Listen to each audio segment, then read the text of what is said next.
with permission from Simon and Schuster.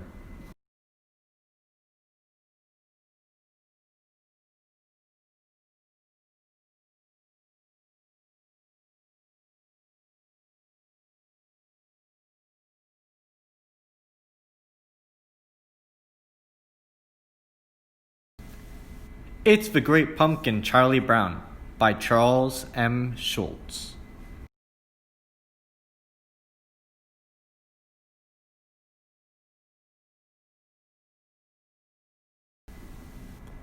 Every fall, the leaves on the trees turn brown and fall off the branches. Pumpkins grow big and plump in their patches. The air grows cooler and people start to think about their Halloween costumes. And every fall, Linus writes a very important letter.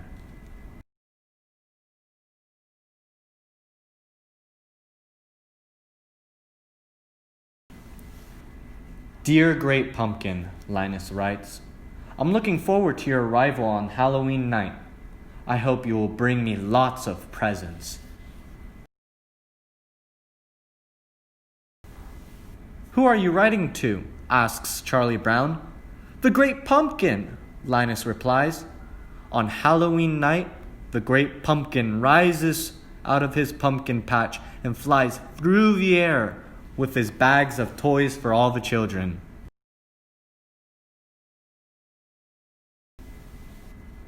Linus's sister, Lucy, isn't happy that Linus is writing to the Great Pumpkin. You'll make me the laughing stock of the whole neighborhood, she complains. But Charlie Brown's sister, Sally, doesn't think Linus is crazy. She thinks Linus is wonderful. He is her sweet baboo.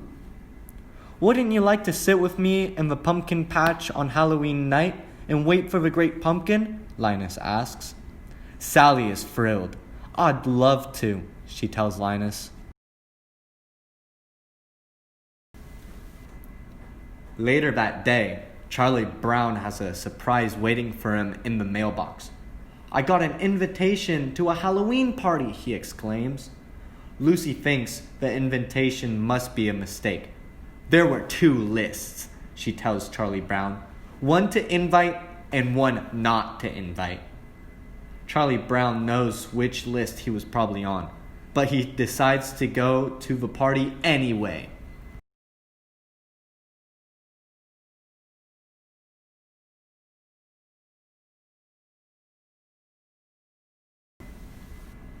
On Halloween night, everyone is planning to go to the party, except Linus.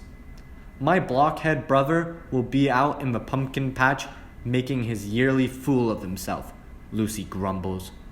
She can't understand why Linus would choose to miss out on all the fun that Halloween has to offer by sitting around in a pumpkin patch.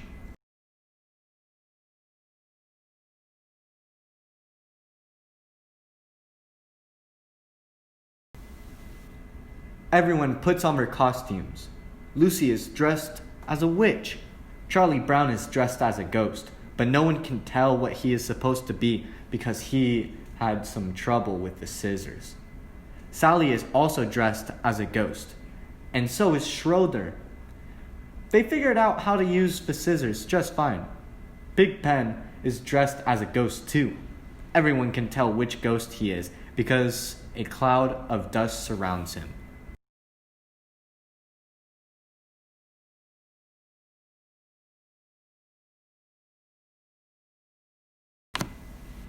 Snoopy walks by, also dressed in a costume. Who in the world is that? Asks Lucy. He's a World War I flying ace, Charlie Brown explains. Now I've seen everything, Lucy says.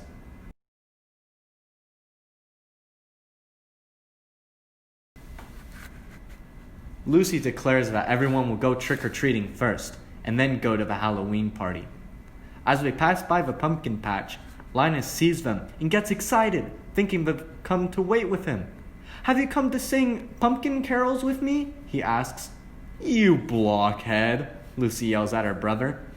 You're going to miss all the fun, just like last year.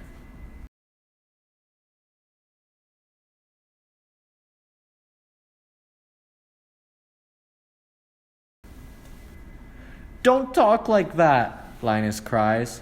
The great pumpkin will come because I'm in the most sincere pumpkin patch. Oh, good grief, Lucy exclaims. She marches off with her friends. It looks like no one wants to join Linus in the pumpkin patch to wait for the great pumpkin. Except, what about Sally?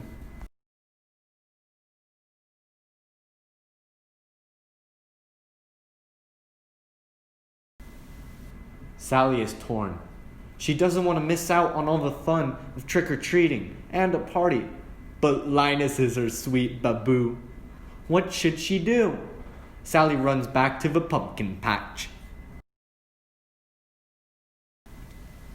I'm glad you came back, Linus tells her. You'll see the great pumpkin with your own eyes. Linus is positive the great pumpkin will pick this patch. Why wouldn't he? The great pumpkin chooses the most sincere patch to visit every year. And how could a pumpkin patch be more sincere than this one? Sally hopes Linus is right.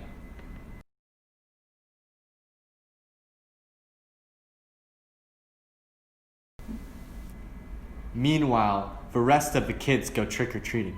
Tricks or treats, money or eats, they yell at the first door. Everyone compares what they got. I got 5 pieces of candy, brags Lucy. I got a chocolate bar, exclaims Patty. I got a quarter, says Violet happily. I got a rock, says Charlie Brown sadly. And that happens at every door. All the other kids get wonderful treats, like candy, gum, and popcorn balls. And Charlie Brown gets a rock.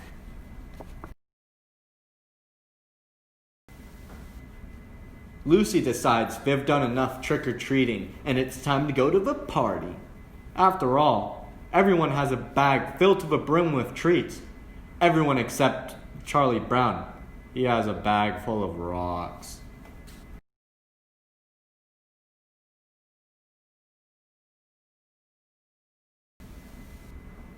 On their way to the party, they pass by the pumpkin patch again.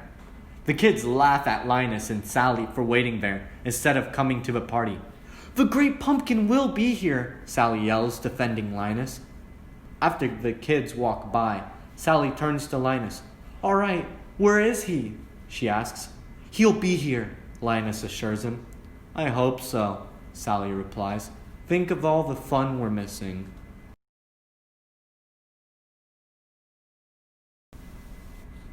And the Halloween party is a lot of fun, for everyone except Charlie Brown. At first, Charlie Brown thinks his night is looking up when the other kids ask him to be the model for the jack-o'-lantern. That sounds like a great honor, but then he realizes that being the model means having Violet draw a big pumpkin face on the back of his head.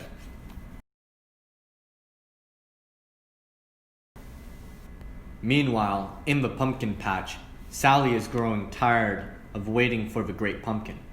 If anyone had told me I'd be waiting in a pumpkin patch on Halloween night, I'd have said they were crazy, she complains. Just then, she and Linus hear a rumbling noise. They see a shadow emerging from the pumpkin patch. It's the great pumpkin, rising up out of the pumpkin patch, Linus yells. He is so excited to see the great pumpkin that he faints.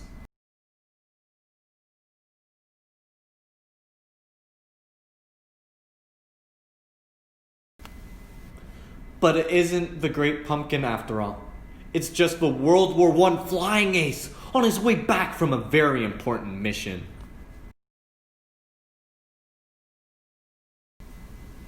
Linus wakes up and asks Sally what happened. I was robbed, howls Sally. Halloween is over, and I missed it. She stomps out of the pumpkin patch, leaving Linus all alone to wait for the great pumpkin. Linus falls asleep waiting, and later that night, Lucy comes to bring him home and tuck him into his warm bed.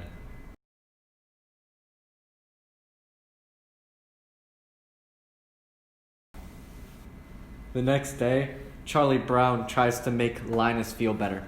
Don't take it too hard that the great pumpkin never showed up, he tells his friend, but Linus doesn't feel let down. Just wait until next year, he tells Charlie Brown. I'll find the most sincere pumpkin patch, and I'll sit in that pumpkin patch until the great pumpkin appears.